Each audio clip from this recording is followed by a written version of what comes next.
Radical optimism is the reason many of us traded the status quo for the fragility of the frontier. That, and to be honest, the hope of many, many bags.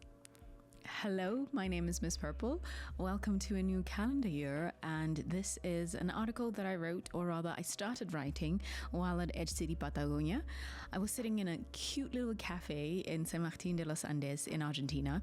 I had just come from a privacy workshop and I felt confident, utterly confident that I was living in a successful experiment at the edge of possibility. By the time I got home, I brushed it off, pushed it back, and I thought it was too radical. And that's when it hit me. I'm the edge.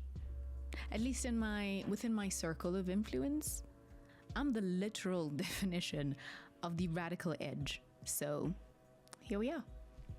In this essay article, as you can see by the title, I'm going to attempt to show you why living on the edge of the Solarpunks, the Afrofuturists, and the Cypherpunks is, in my opinion, one of the best ways to experience the connected freedom that we desperately crave. It's also why we still believe in the promise and the power of community. For a bit of backstory, I was born to a land that many consider to be the edge of ideals and norms. On paper, our sheer existence makes no sense to some. I mean, how are you a country completely surrounded by a whole other country? Story for a different day. Some might even conclude that we should have been consumed by a people larger in number and by those with deeper pockets. And yet, we persisted. In a way. Lesotho and its people, nestled in a mountain kingdom that insists on continuing to defy to some extent external power, buckling under its own economic weight, but somehow continuing forward like a protagonist locked into their own character revolution. That, to me, is the symbol of the would-be Cypher Solarpunk. It's the grit, the audacity, even when everything seems like a theater act. That same defiance lives at the frontier of our digital age. Technology, as we know it today, seeks to stretch and pull at the very seams of humanity. It promises convenience, ingenuity, opportunity, borderlessness, but it begs us to remember that everything has a price.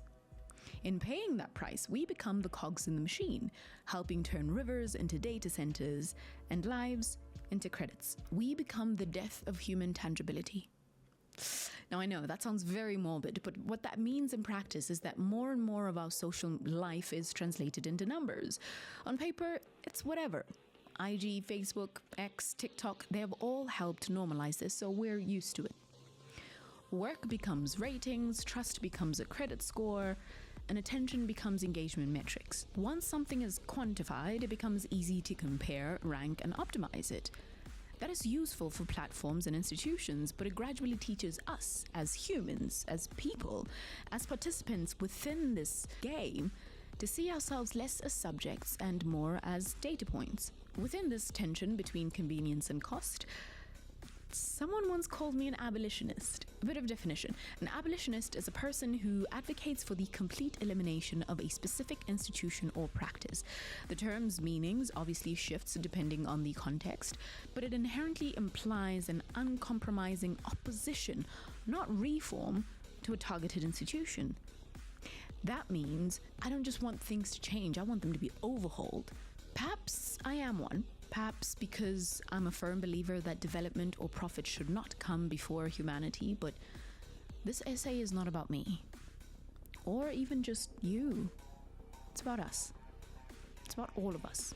But I mention that because if you do not believe in the ideals of freedom, of autonomy, of liberation, justice, or cultural relevance, you will not enjoy the rest of this article. But I beg you to read it still.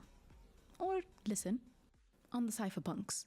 But the cypherpunk saying is transparency for the powerful, privacy for the weak. So we should have not identities, not soul-bound tokens, not complete nonsense like DIDs or various authoritarian technology claiming to be self-sovereign like this self-sovereign identity nonsense, but we should instead support zero-knowledge proofs and anonymous credentials that enable selective disclosure. I really wish people would just not put the word self-sovereign in front of fascist technology and be like, oh, it makes it all better. Someone in the last session said, when should we add privacy to the network in Ethereum? I would say, what better time than now, and what better people than you all out there?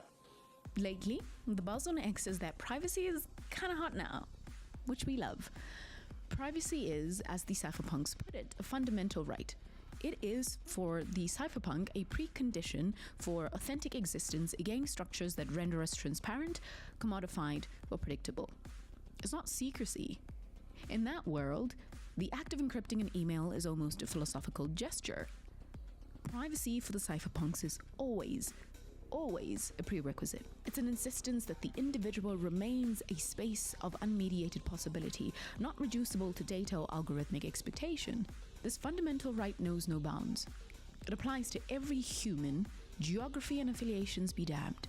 Now, as I see it, the aim with the cypherpunks is to build systems where privacy and autonomy do not depend on trusting a government or a corporation. Encryption, non-custodial wallets, and open protocols are ways of making that structurally true.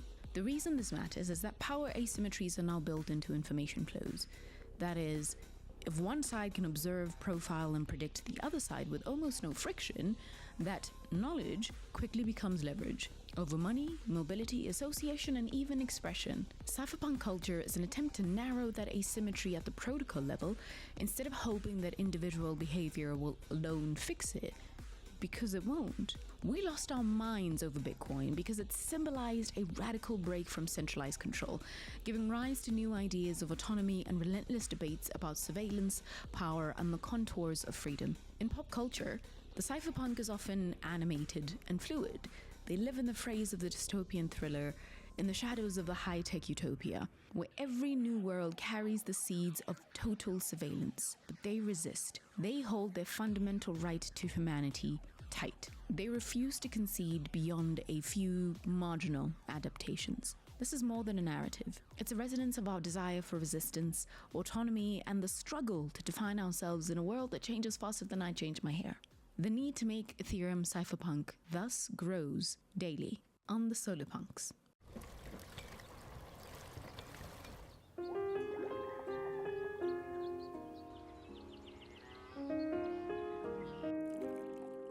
Dear Alice, this place is yours now.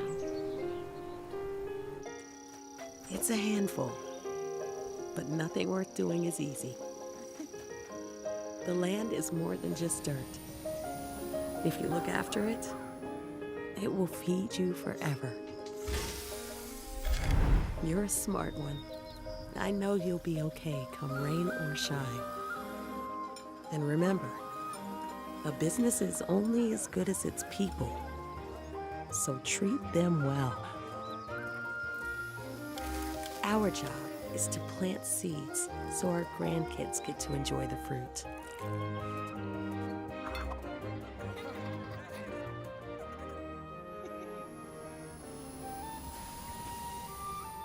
So, eat well, Alice, and keep planting those seeds. Because how we eat today feeds tomorrow. Across the other end of the cypherpunk is the Solarpunk, a visionary not of endless resistance but of collective renewal. Here, optimism is born of struggle. It believes that humanity can, in fact, reinvent itself. But there is still hope.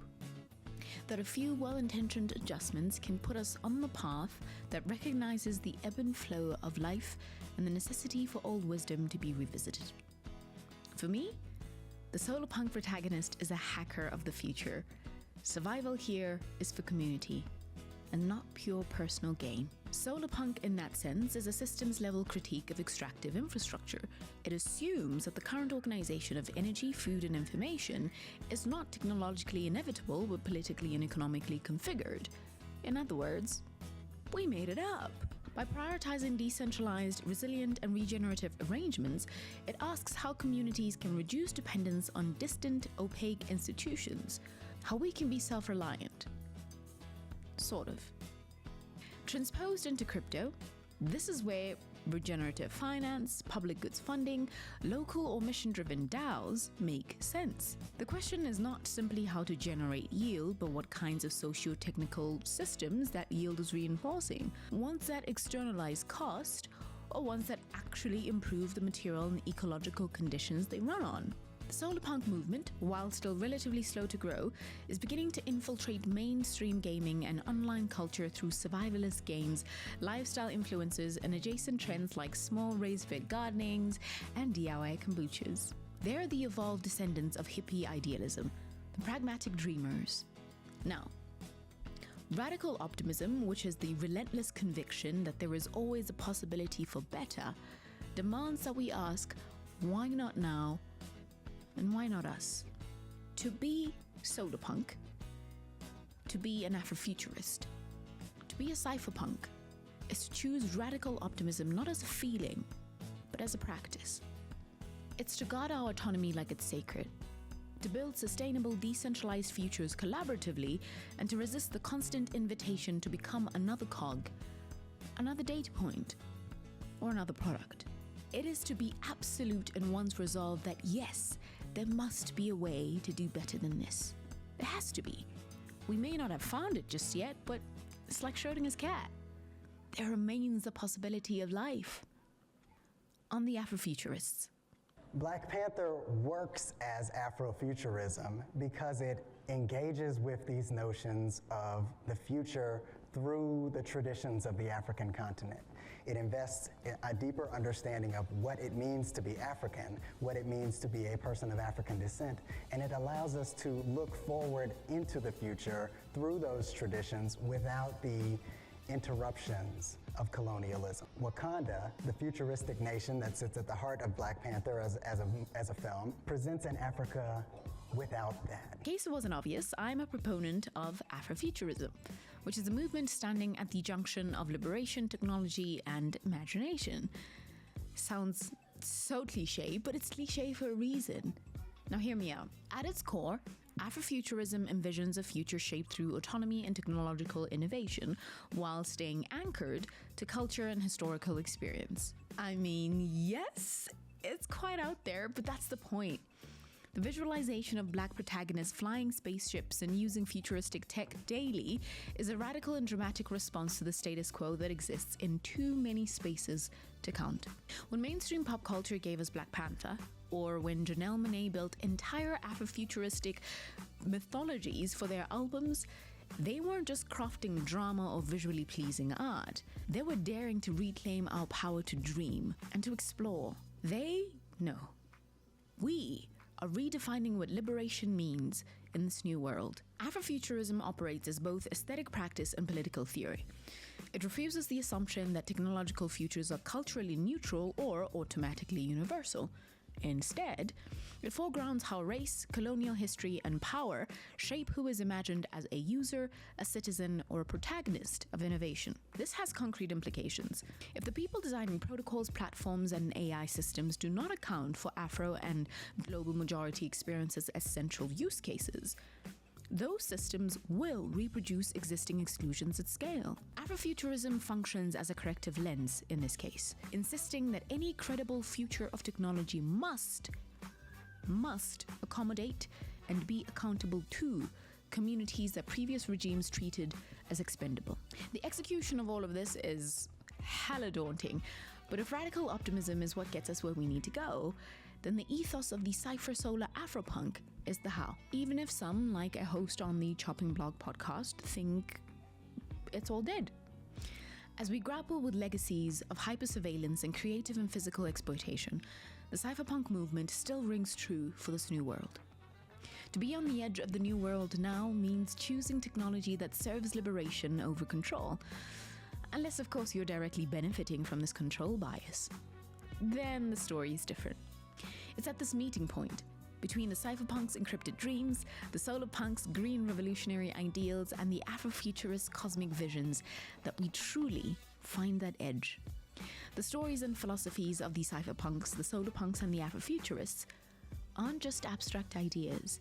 They're alive in how we build, resist, and dream. If you take anything from this essay article, let it be this. We have permission to demand more from our tech, our communities, and our future.